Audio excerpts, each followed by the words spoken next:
नमस्कार, आदाब, सलाम। आप देख रहे हैं आर्यन न्यूज़ भारत। सही और सटीक खबर के लिए आर्यन न्यूज़ भारत देखते रहे। साथियों, आप सभी से रिक्वेस्ट है कि जो अभी तक आर्यन न्यूज़ भारत को सब्सक्राइब नहीं किए हैं, जल्द से जल्द सब्सक्राइब कर लें। जो सब्सक्राइब कर चुके हैं उन्हें कुछ करने की ज़रूरत नहीं, वो सिर्फ वीडियोज़ को देखें, लाइक करें, शेयर करें, कमेंट सेक्शन में जाकर कमेंट करें। साथियों, जब आप वीडियोज़ को देख रहे हैं तो आर्यन न्यूज़ भारत जहाँ लिखा हुआ है उसके बगल में ही सब्सक्राइब लिखा हुआ रहता है। अगर वो रेड अंक से सब्सक्राइब है, अगर वो लाल कलर है तो समझिए आपने सब्सक्राइब नहीं किया है। अगर वो वाइट हो गया है, सब्सक्राइब्ड हो गया है, तो आपने सब्सक्राइब कर चुका है।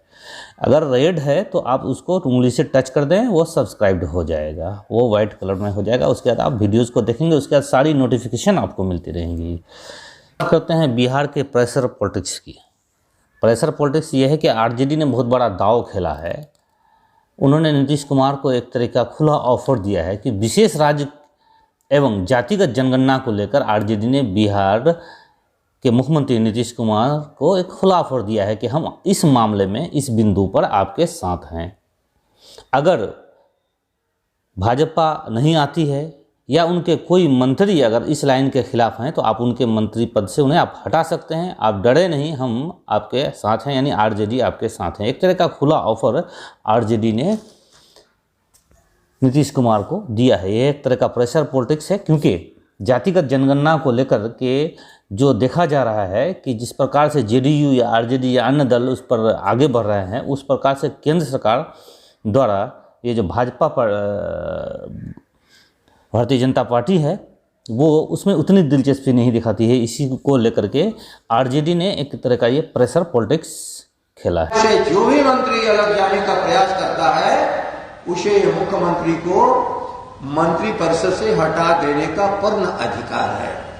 नीतीश जी, जो आपकी सलाह, जो आपके इस नेतृत्व जिसका आप कर रहे हैं, जो आपके इस नीति का समर्थन नहीं कर रहा है, विधानसभा के दिए हुए आदेश और निर्देश को नहीं मान रहा है, आप उनको हटाइए। आप जरा भी तो संकोच मत करिए। इस बिंदु पर राष्ट्रीय जनता दल तेजस्वी जी की तरफ से जो निर्देश मैं आज सबों के सामने, बिहार की जनता के सामने रख रहा हूं, राष्ट्रीय जनता दल बहुत कुछ भूल करके भी इस बिंदु पर जब आप आगे बढ़ेंगे तो आप अपने को अकेला महसूस नहीं करेंगे। विधानसभा का सबसे बड़ा सशक्त दल और महागठबंधन समर्थन करेगा आपका इस बिंदु पर कि जातीय जनगणना का आधार इस बिहार में कायम करके ही गणना हो, और जनगणना केवल अंकों का। आरजेडी के ऑफर पर जेडीयू संसदीय बोर्ड के अध्यक्ष उपेंद्र कुशवाहा ने उसे धन्यवाद कहा है।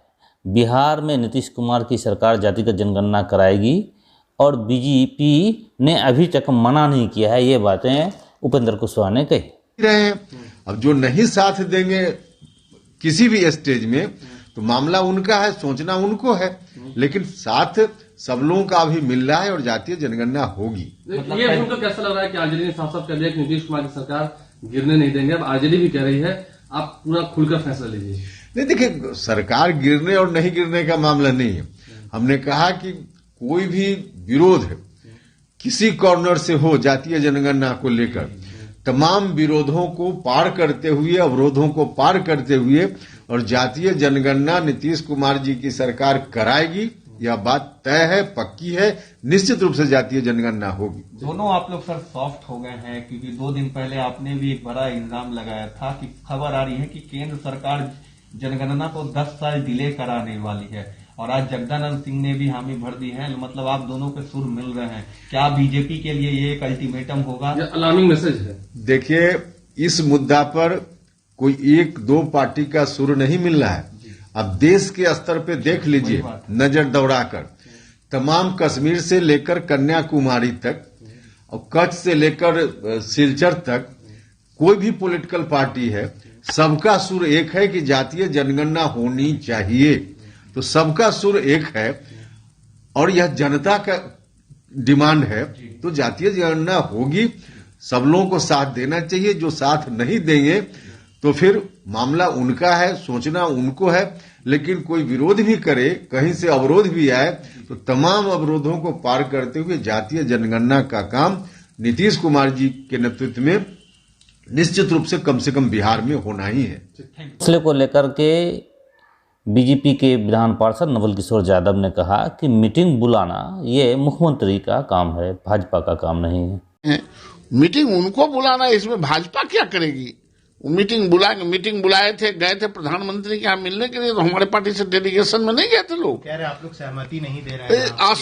नहीं, सहमति मुख्यमंत्री जब हमारा नेता बुला लेगा तो सहमति और असहमति का बात कहाँ उठता है?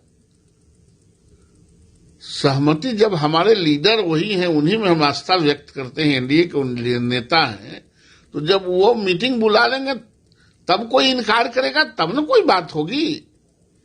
तो मीटिंग सब चीज के लिए निर्णय वो लेंगे और मीटिंग के लिए निर्णय भाजपा लेगी। नेता तो एक होता है ना, 5 को नेता नहीं ना होता, इसलिए उनका जो निर्णय होगा उसके साथ हम लोग तो है ही। सर्वदलीय बैठक कब तक हो जाएगी जाति का? ये तो मुख्यमंत्री जी बता सकते हैं। जो सर्वदलीय डेलीगेशन लेके गए थे वही, उन्हीं को सर्वदलीय बैठक बुलाना है, ये तो वही ना कर सकते हैं। हमारा नेता तो वही है, एनडीए के नेता तो वही है, इसलिए वही बता सकते हैं। भारत में कोविड की तीसरी लहर शुरुआत हो चुकी है और मामले इतने तेजी से बढ़ रहे हैं कि महज पिछले 10 दिनों में ही कोविड की डेली केसेस बढ़कर 18 गुने हो गए। अभी 28 दिसंबर में, पिछले 28 दिसंबर को देश में एक दिन कोविड की नए मामले की संख्या 6358 सामने आए थे, लेकिन वही आज सवेरे 7 जनवरी के सवेरे 2022 की सवेरे तक की ये 24 घंटे के, पिछले 24 घंटे की जो रिपोर्ट है वो पूरे देश में 1,17,100 नए केस सामने आए हैं। तो अब अंदाज़ा कर सकते हैं कि किस प्रकार कितने तेज़ी से बढ़े हैं, ये आंकड़े बढ़ गए हैं। और इस 24 घंटे में मृत्युओं की संख्या जो है 302 मरीजों की मौत हुई है। इसलिए आर्य न्यूज़ भारत आप सभी से अनुरोध करता है, सतर्क रहें, सुरक्षित रहें, अनावश्यक भीड़भाड़ में ना जावें, कोविड के प्रोटोकॉल का पालन करें। पंजाब के दौरे के दौरान प्रधानमंत्री नरेंद्र मोदी की सुरक्षा की चूक के मामले में बवाल बढ़ता जा रहा है। वहीं पक्ष विपक्ष दूसरे पर आरोप प्रत्यारोप लगा रहे हैं। पंजाब के मुख्य सचिव ने सुरक्षा में चूक के मामले में केंद्रीय गृह सचिव को लिखित रिपोर्ट सौंपी है। चीफ सेक्रेटरी ने गृह सचिव को बताया कि मामले में पुलिस केस दर्ज किया गया है और राज्य सरकार ने मामले की जांच के लिए एक समिति गठित की है। ये समिति 3 दिन के अंदर रिपोर्ट। वहीं इस मामले को लेकर के भाजपा की आलोचना का सामना कर रहे मुख्यमंत्री चरणजीत सिंह चन्नी ने बृहस्पतिवार को आरोप लगाया कि नरेंद्र मोदी की जान के खतरे की नोटंकी का उद्देश्य राज्य में लोकतांत्रिक ढंग से चुनी गई सरकार को गिराने का है। चन्नी ने कहा कि प्रधानमंत्री देश के एक सम्मानित नेता हैं, लेकिन उनके कद के नेता को इस तरह की घटिया नोटंकी में शामिल होना शोभा नहीं देता है। वहीं पंजाब के प्रदेश अध्यक्ष कांग्रेस के बड़े नेता सिद्धू ने कहा है कि मोदी 15 मिनट तक इंतजार करने से परेशान हो गए, जबकि देश के किसान केंद्रीय कृषि कानून के खिलाफ 1 साल तक प्रदर्शन कर रहे थे। वहीं लखनऊ में फिर लगे देश के गद्दारों को गोली मारे सालों को के नारे। राजनीति में शालीनता व शब्दों की मर्यादा खत्म होती जा रही है। वहीं इस बिंदु पर राहुल गांधी और प्रियंका गांधी का पुतला फेंकते हुए अखिल भारतीय विद्यार्थी परिषद के छात्रों ने देश के गद्दारों को गोली मारे सालों को के नारे लगाए और तथा राहुल गांधी तथा प्रियंका गांधी के पुतला फूका।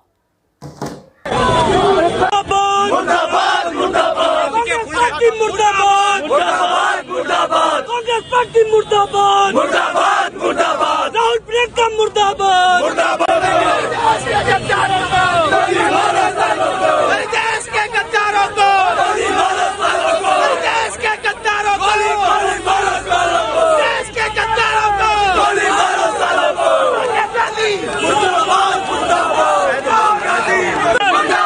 मुर्दाबाद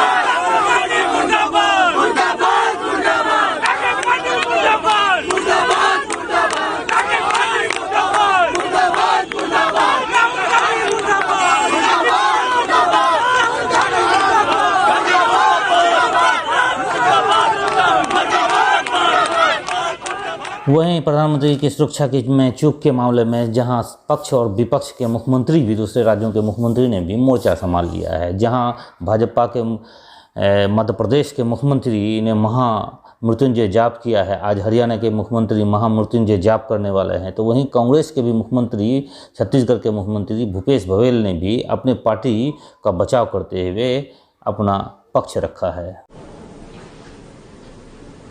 और आखिरी बात, जान बच गई। आपके खिलाफ हमला क्या हुआ था?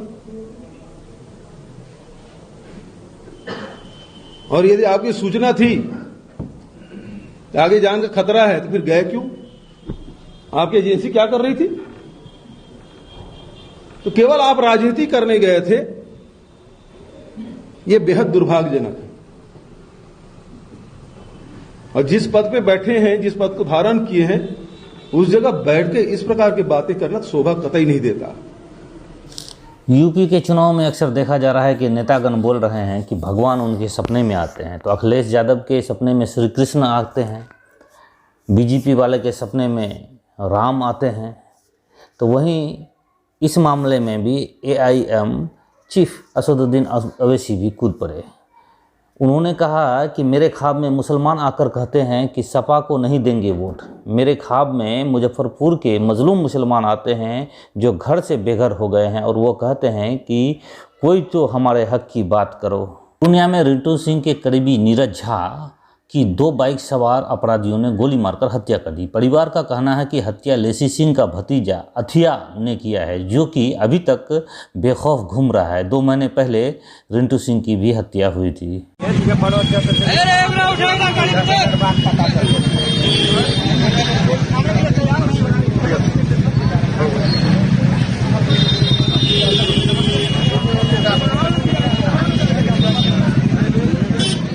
भारत नेपाल के बीच महाकाली मंदिर के ऊपर धारचूला में एक पुल बनाने का निर्णय भी कैबिनेट की बैठक में लिया गया है। इस संबंध में MOU जल्द साइन किया जाएगा।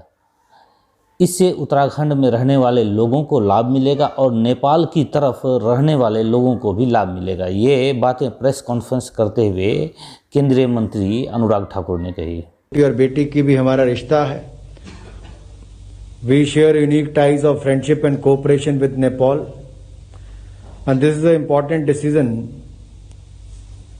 where a MOU will be signed shortly to construct a bridge over Mahakali River, which will help people living in the state of Uttarakhand and on the other side in the area falling under the Nepal territory. तो उत्तराखंड में रहने वाले लोगों को भी लाभ मिलेगा और नेपाल की ओर रहने वाले लोगों को भी महाकाली नदी पर बनने वाले इस पुल का बहुत बड़ा लाभ मिलेगा और इसमें जल्द ही एक MOU दोनों देशों के बीच में साइन होगा। लोकसभा उम्मीदवारों के लिए चुनावी खर्च की सीमा 70 लाख से बढ़कर 95 लाख रुपये कर दी गई है। विधानसभा में यह सीमा 28 लाख रुपया के स्थान पर 40 लाख रुपये की होगी। निर्वाचन आयोग ने गुरुवार को कानून मंत्रालय की अधिसूचना का हवाला देते हुए ये जानकारी दी। सरकार का निर्णय चुनाव निकायों द्वारा की गई सिफारिश के आधारित है। गंगा नदी सिर्फ हिंदुओं की है, गैर हिंदू यानी मुस्लिम, ईसाई, यहूदी वगैरह उस घाट पे नहीं आ सकते हैं। बनारस के 80 घाट पे BHP और बजरंग दल ने ऐसे बैनर पोस्टर लगाए हैं, लेकिन उन पोस्टरों को घाट पे कारोबार करने वाले ने फाड़ दिया है, जिनके कारोबार विदेशी सैलानियों से चलते हैं। उत्तराखंड के पूर्व CM हरीश रावत की सुरक्षा में चूक, मंच पर चाकू लेकर चढ़ा एक युवक। वीडियो में सुन सकते हैं कि वह युवक जय श्री राम बोल रहा है। क्या श्री राम किसी की हत्या करने या किसी को नुकसान पहुंचाने के लिए कहते हैं? ये कथित राम भक्त, नकली देशभक्त, ये लोग राम के नाम को तथा देश को बदनाम करते हैं।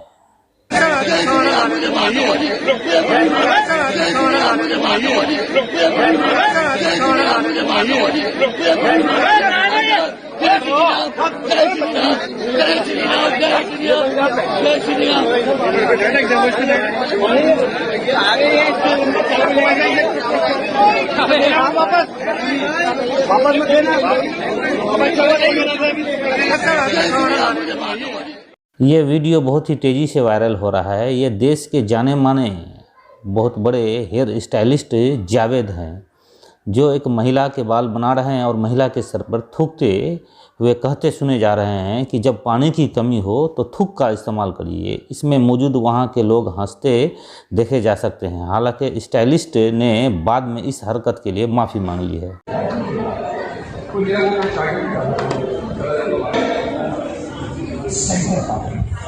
देखा मेरे बाल गंदे हैं, और गंदे क्यों हैं? शैम्पू नहीं है। सही, इसको ध्यान से रखो, ध्यान से सुनो। और अगर पानी की कमी है ना,